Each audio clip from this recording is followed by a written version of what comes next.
तर मंडळींनो, पावसाळ्याचा सीझन आलाय आणि बाहेर पाऊस पडत असताना घरात एखाद्या कोपऱ्यात छानसं सुगंधी धूप असेल तर किती छान वाटतं ना.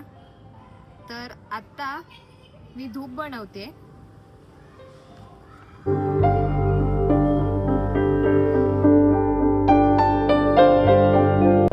तर ह्याच संबंधित सविस्तर व्हिडिओ आलेला आहे आपल्या यूट्यूब चॅनलवरती. जर तुम्ही चॅनलला सबस्क्राईब केलेलं नसेल तर लगेच जा आणि सबस्क्राईब करा आणि तुम्ही घरच्या घरी धूपकांड्या बनवा.